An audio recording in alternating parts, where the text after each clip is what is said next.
This is Dr. Mark Hitchcock welcoming you to another episode of Marking the Times.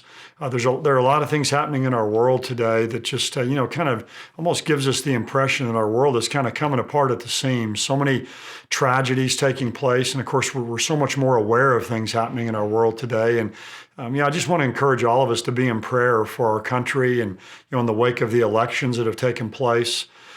We ultimately look forward to that unshakable kingdom the Bible promises us, but we live in this earthly sphere now. And so we need to be praying for our country and praying for our leaders and pray for, some modicum of peace in our nation today. It seems like the demons of violence have kind of been unleashed upon us. So that's just kind of an encouragement I want to give to all of us as we kind of watch the news and see so many tragedies happening that can really overwhelm us. One of the things I like to do on Marking the Times is answer questions you all send. And I got a good question this week. I think I've alluded to this before, and I want to spend a little more time answering this because it's a question I've been asked a lot over the years, and it's something that I used to hold a different view about than I do now. So the question reads like this. There seems to be disagreement on who will be able to be saved during the tribulation. Will someone who has heard the gospel be able to be saved during the tribulation? Or will they not be able to be saved because they rejected salvation before the rapture of the church? What are your thoughts? Thank you. I look forward to you answering this question.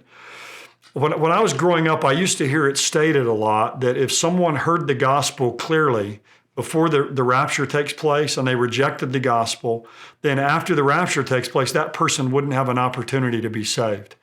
And sometimes that would be that statement would be given when a preacher, maybe a visiting preacher, was there at church talking about Bible prophecy, and they'd be giving the gospel. And I almost felt like it was kind of a manipulation, with the idea that, hey, you better get saved now, if you got an opportunity, because when the rapture takes place, if you've rejected it now, then you won't be able to be saved after the rapture. And the passage that was always used is 2 Thessalonians chapter 2. Let me read the context here a little bit, and I think it'll be clear what Paul is saying here. 2 Thessalonians 2:8. It says, then that lawless one will be revealed. That's the lawless one here is the coming Antichrist, whom the Lord will slay with the breath of his mouth and bring to an end by the appearance of his coming.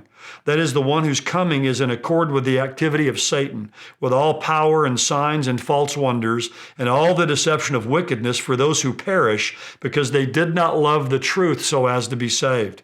And for this reason, God will send upon them a deluding influence so that they might believe what is false, or literally the lie, in order that they may all be judged who did not believe the truth, but took pleasure in wickedness.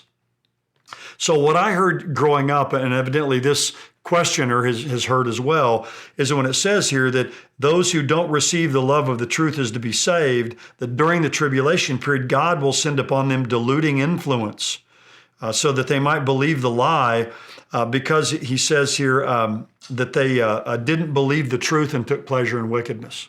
So I'll say, if you got a chance to get saved now, but if you don't get saved and reject a clear presentation of the gospel after the rapture, then you're doomed. You have no chance to be saved. But I don't think that's what this passage is saying. The context of this passage is people who are alive during the tribulation, who are seeing the Antichrist and all these false signs and wonders that he's doing. And those people during the tribulation reject Christ and they accept Antichrist. They accept the lie. And what it's saying here is the people who do that, God then will send upon them a deluding influence so they'll believe what's false because they didn't believe the truth but took pleasure in wickedness. So during the tribulation period, it's going to be a clear-cut choice. It's going to be Christ or it's going to be Antichrist. People are going to face that choice. And he's saying here, if you take Antichrist and reject Christ, then God will send that deluding influence on you. So again, the setting of this passage, it's not talking about people before the rapture happens who reject Christ. It's talking about people after the rapture happens who reject Christ and what God will do. So certainly if a person today hears the gospel and rejects it, it's not going to get easier for them to get saved later. So no person should ever reject Christ and say, well, I'll just wait and see. Maybe I end up in the tribulation and I can get saved then. First of all, no one knows when they're going to die, so you don't want to count on that. But the other thing is if you don't receive Christ now, it's not going to get any easier later to be saved.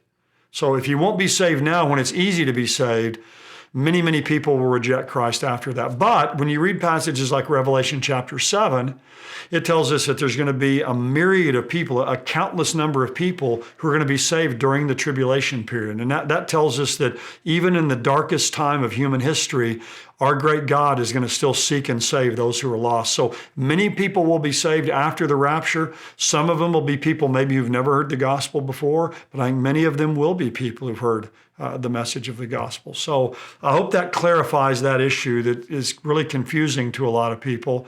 And we'll see you next time. God bless you. Have a good week.